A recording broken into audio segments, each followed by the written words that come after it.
నమస్తే రమ్మగారు. నమస్తే జయ. మంచి సరదా కథ చెప్పండి రమ్మగారు. చందమామ కథ చెప్తాం. ఓకే. ఇది ఏదో వేరే దేశపు కథ, కానీ బాగుంది. ఒక ఊళ్ళో, ఆ ఊరు ఏంటంటే పొలాలు అవి ఊళ్ళో ఉన్న పేద రైతులకి, పేద అంటే పని చేయగలిగే వాళ్ళకి దీన్ని ఏమంటారు, మక్తాకి ఇవ్వటం. మక్తాక అంటాం మరి మా ఊళ్ళలో ఏమంటారు దాన్ని? కౌలుకి ఇవ్వటం. కౌలుకి ఇవ్వటం, మక్తా. కౌలు అంటారు కదా, కౌలు అంటారు. మా ఊర్లో కౌలని అంటారు. మక్తాకి చేశారనే చెప్తారు. ఓకే. కౌలుకి ఇవ్వటం ఇప్పుడు కౌలు అంటున్నారు. మా చిన్నప్పుడు మక్తానే అనేవాళ్ళు. ఏమిటో అది నాకు బాగా తెలీదు, ఆ మక్తా పదమే గుర్తుంది. సరే, కౌలుకి ఇచ్చేవాళ్ళు. ఆ ఊళ్ళో ఒక భూస్వామి ఉండేవాడు. అతనికి వచ్చి దుర్మార్గుడు, గీసి వసూలు చేసేవాడు. వానలు పడ్డా ఏదైనా అదైనా సరే పాత బాకీ కింద కట్టుకుంటాను, తర్వాత అది ఉంచు, వచ్చే సంవత్సరం తీర్చాలి, అలా చెప్పేవాడు అనమాట. వదిలిపెట్టేవాడు కాదు. అయితే మాత్రోయ్ అనే పేరున్న ఒక రైతు ఉండేవాడు. చిన్న బక్క రైతు వీడు. భూస్వామి దగ్గర పొలం కౌలుకి తీసుకుని చేసేవాడు. ఇతను చాలా తెలివైనవాడు, లౌక్యుడు. ఓకే. అందుకని భూస్వామికి దొరకకుండా, సాటి రైతులకు ఇబ్బంది కాకుండా తెలివిగా ఏదో ఒక చిట్కా చేసి భూస్వామి బారి నుంచి కొంచెం జనాల్ని రక్షించేవాడు. అందరికీ అతనంటే చాలా ప్రీతిగా ఉండేది. ఆ సంవత్సరం కొంచెం పంటలు తక్కువ వచ్చినాయి. పాత బాకీ ముందు ఏడు కూడా పంటలు తక్కువే ఉన్నాయి. అప్పుడు కూడా వీళ్ళందరూ కొంత బాకీ ఉంచుకున్నారు, వచ్చే సంవత్సరం కడదామని. వచ్చే ఏడాది పండుదంటే ఈ ఏడాది పండ్ల. ఓకే. ఈ మాత్రోయి దగ్గరికి భూస్వామి రాబోతాడు. ఎల్లుండి వస్తా, అవతల ఎల్లుండి వస్తా కబురు చేశాడు. ఇప్పుడు పాత బాకీ కట్టాలి. లేటెస్ట్ దాంట్లో కూడా అంత ఎక్కువ లేదు. భూస్వామికి మొత్తం ఇస్తే వీళ్ళ దగ్గర ఏముండదు తినడానికి. సరే, ఏమనుకున్నాడు, అడవిలోకి వెళ్ళి ఒక స్నేహితుడిని అడిగి, వరే కొంచెం సహాయం చెయ్యి అని చెప్పి బాగా బలిసిన 4 కోళ్ళని, అడవి కోళ్ళని, 2 నక్కల్ని పట్టించాడు. 4 అడవి కోళ్ళని ఇంట్లో బంధించేసాడు, లోపల పెట్టేసుకున్నాడు. ఈ నక్కల్లో ఒక నక్కని చీకటి కొట్లో కట్టేశాడు. ఈ 2వ నక్కకి మెళ్ళలో తాడు కట్టి కుక్కని పుచ్చుకుని తిప్పుకుంటాను చూసావా, అట్లా చేత్తో పుచ్చుకుని ఉన్నాడు. అదే సమయానికి భూస్వామి వచ్చాడు. అయ్యగారు రండి రండి అన్నాడు. అనేసరికి ఆయన ఆశ్చర్యంగా చూశాడు. ఏమిటి సంగతి, అది ఇది పాత బాకీ అన్నీ తీర్చేస్తానండి, దాందేముంది, మీరు ఎల్లుండి రండి, మీరు వచ్చేసరికి చక్క మా ఇంట్లోనే భోజనం చేద్దురు కానీ మొత్తం డబ్బులు కట్టేస్తా అని. ఒరే నువ్వు వెళ్ళి 4 మంచి కోళ్ళు పట్టరా, హాయిగారు ఎల్లుండి విందుకి అని చెప్పి మెడలో ఉన్న తాడు ఊడదీశాడు నక్కది. అంతకుముందే ఆయన అడిగాడు, ఇదేమిటి ఇట్లా పట్టు తిరుగుతున్నావు, అది పారిపోతుంది కదా అన్నాడు. నక్కని పట్టు తిరిగితే పారిపోతుంది అని. అదే ఏం కాదండి అన్నాడు. ఈ వాక్యాలు చెప్పాడు. ఇప్పుడు వెళ్ళి 4 బలిసిన కోళ్ళు పట్టరా, అయ్యగారికి ఎల్లుండి విందుకి అన్నాడు. అని చెప్పి దాని మెడలో తాడు తీసి దాని నడు మీద ఒక దెబ్బ కొట్టాడు. అది పరిగెత్తుకుంటూ బతుకు జీవుడా అని పారిపోయింది. నేను తెల్లబోయాడు. ఏమిట్రా నువ్వు, నక్క తెస్తుందా కోళ్ళు, దాని దారిని అది పారిపోతున్నాను? కాదండి, దీంట్లో ఒక మహత్యం ఉన్న నక్కది, అది తీసుకొస్తుంది, పట్టుకొస్తుంది వాళ్ళు కోళ్ళని, మీరు వద్దురుగాని అన్నాడు. ఆయన ఆశ్చర్యపోయాడు. ఏమిటి నక్కని కోళ్ళని తెమ్మని పంపించాడా? నక్క కోళ్ళని పట్టుకొస్తుంది, పాయింటే, తింటుంది, అది వీడికెందుకు తెచ్చిస్తుంది? ఎల్లుండి వచ్చాడు. వచ్చేసరికి బలిసిన 4 కోళ్ళు ఉన్నాయిగా ఇంత దగ్గర, 4 కోళ్ళని వండించి మంచి మసాలా పెట్టి చక్కగా కూర వండించాడు. ఆ కూర వాసనలో ఆయన రాకముందే, ఇంట్లోకి రాకముందే వాసన వస్తుంది. మాత్రోయి మామూలు వాడు కోళ్ళని వండించేసేంత సీన్ లేదు వాడికి. ఇప్పుడు మొన్న ఒక నక్కని పంపాడు, ఒకవేళ అది కానీ తెచ్చిందా అనిపించింది దీనికి. లోపలికి వస్తూనే ఘుమఘుమలాడిపోతుంది ఇల్లంతా. భోజనాన్ని కూర్చున్నారు. ఏది ఆ నక్క, ఇక కోళ్ళు తెచ్చింది, దాన్ని కూడా తీసుకురా, అది కూడా మనతో పాటు తింటుంది అన్నాడు. అనేసరికల్లా లోపల నుంచి నక్కని తీసుకొచ్చాడు. 2వ నక్క ఉంది కదా, దాన్ని దాచాడు. ఈయనకేం తెలుసు 2 నక్కలు ఉన్నాయని. దాన్ని కూర్చోబెట్టి దానికి కట్టాడు, దానికి అన్నం పెట్టాడు. పెట్టేసరికల్లా ఆయన అన్నాడు, ఏమిట్రా ఇలాగే నిజంగా నక్క భలే తెచ్చింది, ఎలా నేర్పించావు ఏంటండి, ఇది ఒక మహత్యం గల నక్కండి, మరి ఇది అలాగే తెస్తుంది అన్నాడు. అనేసరికల్లా ఈయన ఏమన్నాడు, ఈ నక్కని నాకు ఇచ్చేద్దు అన్నాడు. 1000 తులాల వెండి ఇస్తానన్నట్టు. 1000 తులాల వెండి ఇస్తానంటే వీడు ఒప్పుకోవాలి. అబ్బే భలేవారండి, 1000 తులాలు వెండి ఏమిటి, మీ వెండక్కర్లేదు, మీ తాలూకు బాకీ పాత బాకీ అన్నీ తీర్చిపారేస్తాను నేను అన్నాడు. అనేసరికల్లా ఆయన ఒప్పుకోలే. బాకీదేముంది, పీడా పోయిరి, బాకీ లేదేం లేదు, నీకు నాకు బాకీ ఏం లేదు, అసలు 1500 తులాలు ఇస్తానన్నాడు. ఇతను నసిగి అదని అది కాదని ఇది కాదని పాత బాకీ మొత్తం రద్దు చేయించుకుని 1500 తులాల వెండి తీసుకుని నక్కని తాడిచ్చి చేతిలో పెట్టాడు, తాడు తెచ్చి. జమీందారు ఆ నక్కని పుచ్చుకుని తీసుకుపోయాడు ఇంటికి. అదే ఆయన భూస్వామి. తీసుకెళ్ళి ఇంటికెళ్ళి భార్యకి చెప్పాడు, ఏమేవ్ చూసావా ఎంత బాగా తెచ్చానో అన్నాడు. మాత్రమే దగ్గర నుంచి డబ్బులు తెచ్చుకున్నారా లేదా అంది. డబ్బులు తేవటం ఏమిటి, నేను బ్రహ్మాండమైన నక్కను తెచ్చాను, ఇవాళ నేను తిన్న పీకల దాకా కోడి మాంసం, ఆ మాంసాన్ని ఇదే తీసుకొచ్చింది ఈ నక్కే, కావాలంటేనా ఇప్పుడు పంపిస్తే పట్టుకొచ్చేస్తుంది అన్నాడు. ఆవిడంది మీ మొహల్లా ఉంది, నేను నమ్మను అంటే, కాదు నిజంగా, ఒరే నువ్వు వాళ్ళ వెళ్ళి అడవిలోకి వెళ్ళి 4 కోళ్ళు పట్టరా, మీ అమ్మగారిని నమ్మిద్దామని నక్క మెళ్ళలోంచి తాడోడు తీశాడు. అది బతుకు జీవుడా అని పారిపోయింది. 4 కాదు 14 రోజులు గడిచినా రాలా. మోసపోయామని అర్థమైపోయింది వీళ్ళకి. ఆయనేమో బాకీ కొట్టేశాడు, కాగితం చింపేశాడు, 1500 తులాల వెండి ఇచ్చేశాడు. ఈయన పోయి మళ్ళీ వాళ్ళ దగ్గర అడిగాడు, ఏరా నువ్వు అబద్ధం చెప్పావు, నక్కని నక్క దొంగ నక్కని తీసుకొచ్చి మాకు అంటగట్టావు, మరి 1500 తులాల వెండి కక్కు నాకన్నాడు. ఆయన కాగితం చింపేశాడు కాబట్టి ఇక మక్తా అడగలేడు, డబ్బులు అడగలేడు, కౌలు డబ్బులు. అవును, ఇది ఇవ్వమన్నాడు. అవి ఎక్కడున్నాయండి, అవి ఎప్పుడో అయిపోయినాయి, తినేసాం మేము, ఇంకా ఇన్నాళ్ళు ఉంటుందా వెండి, 15 రోజులు పట్టదు మాకు తినడానికి, మీ 1500 తులాలును అన్నాడు. అనేసరికల్లా సరే అయితే వీడిని పట్టుకోండి, కట్టేసేద్దాం, వీడి సంగతి చూద్దాం, ఆ నక్కని తెప్పించిస్తావా లేకపోతే ఇంకోటి చేస్తావా చూస్తాను నీ సంగతి అన్నాడు.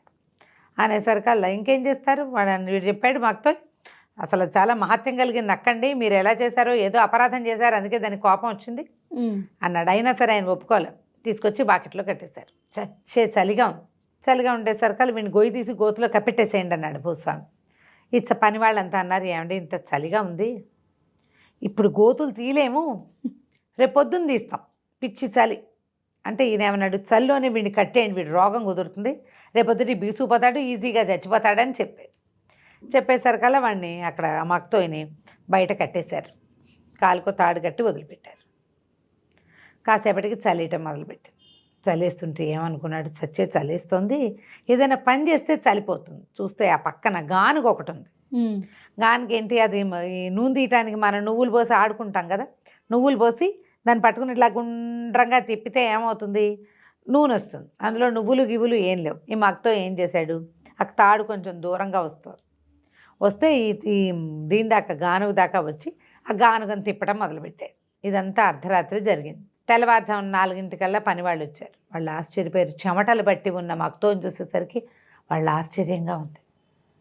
వాడిని చూస్తూ తెల్లబోయి లోపలికి వెళ్ళారు. ఎరా వచ్చారా, చచ్చాడా వాడు అన్నాడు. చచ్చటం ఏంటండి, వాడు ఇంత చల్లో మేము స్వెటర్లు వేసుకుని చచ్చి చెడి వస్తే వాడు పోయి శుభ్రంగా చెమటలు కక్కుతున్నాడండి, చెమటలు పోసేసినాయి వాడు ఒళ్ళంతటా. ఆశ్చర్యపడి చల్లో చెమటలు పోయటం ఏంట్రా, వాడు అప్పటిదాకా పరిగెత్తాడు, చెమట పోయికి ఏం చేస్తుంది. అవును, ఈయన బయటకు వచ్చాడు. ఏరా నీకు చల్లట్లేదండి, చల్లెక్కడండి, ఫు అనుభూతుకుంటున్నాడు, చెమటలు ముచ్చెమటలు ఉన్నాయి ఒళ్ళంతా. ఎటా చెమటలు పోసినాడు ఆ చల్లో నీకంటే, ఈ చొక్కా మహత్యం అండి, మా 3 తరాల నుంచి ఈ చొక్కా వస్తుంది మా తాతల నాటి నుంచి అన్నాడు. అదేంటి నిజం, ఆ చలి ఇదా అన్నాడు. ఎక్కడేస్తుంది చూడండి చలి చెమటలు అని ఇట్లా చెమటలు తీసి ఇట్లా చల్లాడు. ఆయన ఆశ్చర్యపోయాడు.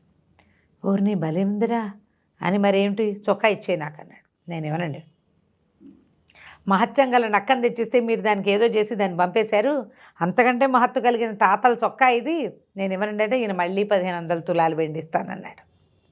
ఆ పాత చొక్కా అంగీ లాంటిది అది పుచ్చుకుని వాడిని వదిలేశాడు. ఆ 1500 పుచ్చుకుని వెళ్ళి ఇంటికి వెళ్ళిపోయాడు. ఈయనేం చేశాడు, మర్నాడు రాత్రి అత్తవారింట్లో ఏదో పార్టీ ఉంటే తన చలికొట్టు గిలికొట్టు అన్నీ పక్కన పెట్టి ఆ పాత చొక్కా వేసుకుని వెళ్ళాడు. వెళ్ళేసరికి అందరూ నవ్వారు, చలేసి చచ్చాడు ఆయన. అదొక పల్చటి మామూలు చొక్కా, దాంట్లో చలేదు, చలికాలం అక్కడంతా మంచు కురిసేది. మన ఫారిన్ కంట్రీస్లో ఎలా ఉంటుంది, ఐసు ముద్దలుగా, వాళ్ళు ఏం చేస్తారు, ఒకటేసి దాని మీద ఇంకోటేసి దాని మీద మూడోది వేస్తారు. ఒకటే వేసుకెళ్తే చలికి ఏమో గిటగరిచిపోతున్నాయి పళ్ళు. పాత చొక్కా చూసి అందరూ ఎక్కిరిస్తారు. పరువు పోయింది, ఆయనకు ఒళ్ళు మండిపోయింది. దొంగ వెధవ వాడు మళ్ళీ మోసం చేశాడు, పట్టుకురండి రా వాడిని అన్నారు. సరే 4 పాలేడు పోయి పట్టుకొచ్చారు. 1500 3000 తులాల వెండి నొక్కేశాడు. ఈసారి ఏం చేశారు, నేను వీడిని ఇట్లా కాదని ఒక గోను సంచిలో కట్టేసి సముద్ర తీరాన ఎత్తుగా ఉంది వాళ్ళ ఇది, ఆ కొసకి ఒక చెట్టుకేసి కట్టేశారు. వాడిని పైనుంచి ఒక్క తాడుతో ఒక్క వేటితోటి దాన్ని ఆ సంచిని పడగొట్టేస్తే అది పోయి ఎగురుకుంటూ సముద్రంలో పడుతుంది, వాడికి శాస్త్ర జరుగుతుంది అని కట్టేశారు. కట్టేసరికల్లా వాడు ఏమన్నాడు, పాలేది కట్టడం, వీడిని లాక్కు రావడం, వాడు విదిలించుకుంటుంటే వాడిని కట్టడం, వీడిని ఎత్తి చెట్టు కట్టడం అని పనులు కదా. పనివాడు అన్నాడు, ఈ కార్యక్రమం ఇప్పుడు ఎందుకండి, ఆకలిస్తుంది, అన్నం తినొద్దామా అని అడిగాడు. యజమాని సరే నాకు కూడా ఆకలిస్తుంది, సరే ఎలా కట్టిపడేదాం, వాడెక్కడికి పోతాడు, వంటింటి కుందేలు అనుకుని పదాయి అని ఇద్దరు కలిసి అన్నం తినడానికి పోయారు. వాళ్ళు వెళ్ళగానే వీడు అరవటం మొదలుపెట్టాడు. రక్షించండి, ఎవరన్నారు ఎవరన్నారు ఎవరన్నారంటే అదే సమయానికి భూస్వామి మావగారు కూతురుని చూడ్డానికి వాళ్ళ ఇంటికి వస్తున్నాడు. ఆయన సముద్ర తీరపు వైపు ఉన్న మెట్ల మీద నుంచి ఎక్కుతున్నాడు. ఆ గొంతు వినపడేసరికి కదా, ఎవర్రా అది ఎవరది ఎవరది అని కేకేశాడు. మక్తో గుర్తుపెట్టాడు ఈ వాయిస్ ఎవరిదో గుర్తుపెట్టాడు. ఆయనకి భూస్వామి మామగారికి కొంచెం గూనుంది. బాబు రండి దగ్గరికి రండి దగ్గరికి రండి అని పిలిచాడు. చెట్టు కొసన కట్టేసి ఉన్నటువంటి వీడిని చూశాడు ఆయన. చెట్టుకో పక్కన కట్టేశారు ఇట్లా కిందకి. దాన్ని కొడితే విడిపోయి చెరులో పడతాడనమాట సముద్రంలో ఎత్తుమించి. ఎవర్రా నువ్వు ఎవరో కట్టేశారు నువ్వు ఏమిటన్నాడు.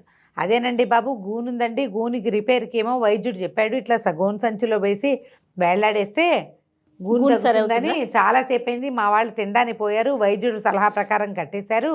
నాకు ఆకలిస్తుంది, ఎవరైనా దింపుతారేమోనని కేకేశానండి, వాళ్ళు ఎక్కడున్నారో కనపడక అన్నాడు. అనగానే ఆయన ఆశ్చర్యపోయి నిజంట్రా గూను తగ్గుతుందంటే ఏమోనండి తగ్గిందో లేదో నాకు తెలీదు, దింపండి చూద్దామన్నాడు. ఆయన ఏం చేసేట తాడు లాక్కెట్టారు కదా, ఆ తాడు దింపి వీని దగ్గరికి లాక్కున్నాడు. దగ్గరికి లాగి సంచిలోంచి తీస్తే టైం అని ఉంచున్నాడు కడ్డీలాగా. వాడు 30 ఏళ్ల కుర్రాడు. దాంతో ఈయన ఒరే నీ గూను లేదు రోయ్ అన్నాడు.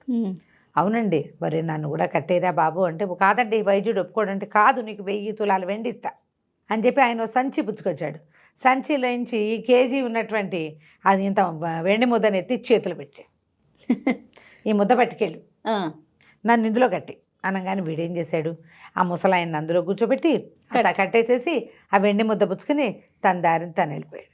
భోజనం చేసి వచ్చినటువంటి భూస్వామి ఆయన పనివాడు ఇద్దరు కలిసి ఒకే ఒక్క కత్తి వేటుకి ఆ సంచిలో ఉన్న మనిషిని సముద్రంలో పడేశారు. రామా ఇంకేం చేస్తారు అయ్యింది. అక్కడి నుంచి ఏమైంది, ఒక 15 రోజుల పాటు వీడు కనపడలే. అయితే భూస్వామి మామగారు ఏమయ్యాడు అని వాళ్ళు వెతుక్కుంటూనే ఉన్నారు. ఆయన మోసుకొచ్చిన సంచి ఇక్కడే ఉంది. ఆయన ఏమయ్యాడో ఎవరికీ తెలియదు. ఆయన సన్యాసులో కలిసిపోయి ఉంటాడని భావించారు వాళ్ళు. ఓకే. 15 రోజుల తర్వాత భూస్వామి పొలాల దగ్గర చూడడానికి పోతే మొక్కజొన్న పొత్తులు కాల్చుకుంటూ మక్కుతో కనపడ్డాడు.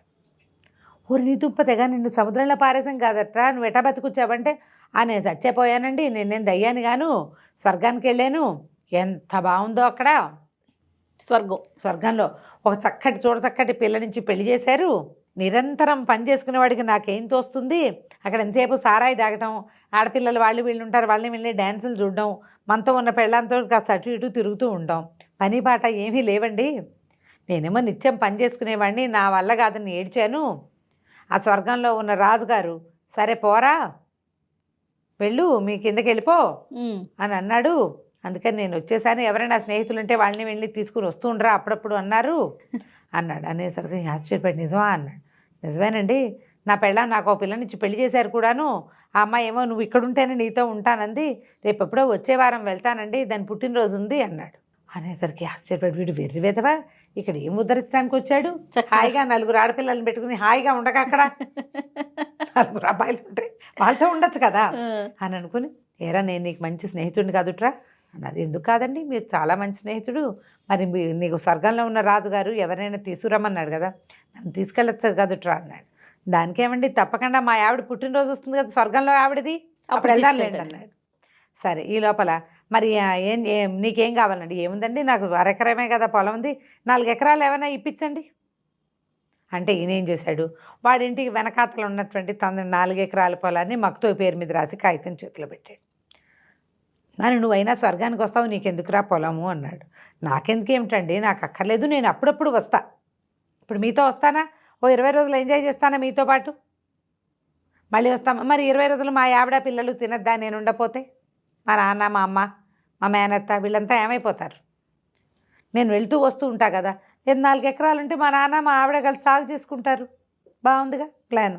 సరే 4 ఎకరాలు రాసేసాక మాతో ఏం చేశాడు, ఒక చెక్క పడవ ఒక పింగాణి పడవ చేయించాడు. జమీందారు కోటి తన కోటి. సరే అక్కడి నుంచి తన పడవలో తనెక్కాడు, ఆయన పడవలో ఆయన ఎక్కించాడు. 2 పడవలు తెడ్లేసుకెళ్తున్నారు. ఎక్కడి దాకా వెళ్ళాలి, ఎక్కడి నుంచి మాకుతో పైనుంచి పడి సముద్రంలో పడి చచ్చిపోయాడో అని అనుకుంటున్నారో అక్కడ దాకా వెళ్ళాలి. మరి దూకితే బాగుంటుంది, దూకితే చచ్చిపోతాం, చచ్చకుండా వెళ్ళాలంటే ఇలా వెళ్ళాలి ఈజీగా. మరి కష్టం కదా, చచ్చిపోవడం అంటే కష్టం. భూస్వామికి అది ఇష్టం లేదు, చక్కగా పడవకి వెళ్ళిపోతే బాగుంటుంది. 2 పడవలు పుచ్చుకుని ఆ సముద్రం మధ్యలోకి పోయారు, చెరుకో పడవ వేసుకుని వెళ్ళాక ఏం చేశాడు, ఈ మక్తో టక్కు తన చెక్క పడవ మీద కొడుతున్నాడు. ఏమిట్రా కొడుతున్నాడు అంటే, దేవదూతలు వస్తారండి ఇలా కొడితేనే అన్నాడు. అనేసరికల్లా ఆ సభ ఎవ్వరూ రాల. భూస్వామి ఆగలేకపోతున్నాడు. ఆయన ఏమన్నా అంటే, ఒరే నీ చెక్క పడవ మీద డంగమని ఏం శబ్దంరా, నా పడవ మీద కొట్టు టింగ్ టింగ్ మన మంచి శబ్దం వస్తుంది అన్నాడు. ఓకే. అనగానే వీడి తెడ్డి పెడేయాలమని 2 దెబ్బలు కొట్టేసరికల్లా టింగు మంటంతో పాటుగా పడవ పగిలింది. భూస్వామి భూస్థాపితం అయిపోయాడు. జలంలోకి వెళ్ళిపోయాడు, నీళ్ళల్లోకి. ఎంతసేపటికి పైకి రాలేదు. పాపం స్వర్గారోహణ జరిగిపోయింది అనుకుని మక్తో వెనక్కి తిరిగి వచ్చేసాడు. అందరూ భూస్వామి ఏడి అని అడిగారు, కానీ ఇతన్ని ఎవరు అడుగుతారు, ఇవన్నీ రహస్యాలు కదా. ఆయన కనపడలేదు. భూస్వామి గారు కొడుకు చిన్నవాడు కాబట్టి వాడి రాజ్యం వచ్చేటప్పటికి ఈ కాలం ఎలాగో మారిపోతుంది. మక్తోకి 4 ఎకరాల పొలం సొంతానికి ఏర్పడింది. హాయిగా వాడి దారిని వాడు ఉన్నాడు. కథ కంచికి మనం ఇంటికి. శభాష్. ఈ రోజుల్లో కూడా ఉంటే ఎంత బాగుండో. అవును కదరమ్మ గారు. రైట్ అండి. నమస్తే. నమస్తే.